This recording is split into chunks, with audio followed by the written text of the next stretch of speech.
శత్రుత్వం, పగ, ద్వేషం. ఎవరైనా ఒక మాట అంటే నరికేయాలి, చంపేయాలి, తిట్టేయాలి, కొట్టేయాలి, గెంటేయాలి.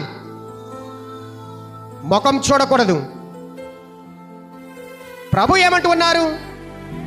మీ శత్రువులను ప్రేమింపుడు, మిమ్ము ద్వేషించి వారికి మేలు చేయుడు, మిమ్ము శపించి వారిని ఆశీర్వదింపుడు, మిమ్ము బాధించి వారికై ప్రార్థింపుడు.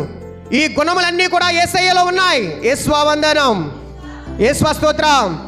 యేసయ్య వీటన్నింటిని కూడా ఆచరించాడు. యేసువా వందనం, యేసువా స్తోత్రం. యేసు ప్రభు ఆచరించకుండా మనకి ఈ విషయములను బోధించడం లేదు. యేసువా వందనం, యేసువా స్తోత్రం. మీ శత్రువులను ప్రేమించండి, ఆయనను చెంపపైన కొట్టినటువంటి వారిని ఆయన క్షమించాడు. ఒక్క మాటనే అడిగాడు, ఏమని? నేను తప్పు చేశానా, నన్ను నీవు ఎందుకు కొట్టావని అడిగాడు. అంతే. యేసు ప్రభు గారిని పట్టుకోవడానికి వచ్చాడు ఒకడు. ఆయన అంగీని పట్టుకున్నాడు. పక్కనే ఉన్నటువంటి పేతురు కత్తిని తీసి చెవిని నరికేస్తాడు.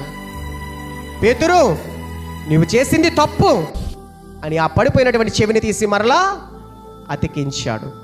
ఇతడు ఇతరులను రక్షిస్తాడు కానీ, ఇతడు ఇతరులకు స్వస్థతలు చేస్తాడు కానీ, ఇతడు రక్షించుకోలేకపోతున్నాడు అని ఒకడు విమర్శించాడు. వేళాకోళం చేస్తున్నారు, అవహేళన చేస్తున్నారు.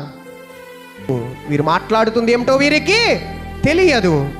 రక్షణను అనుగ్రహించు తండ్రి అని ప్రార్థించాడు.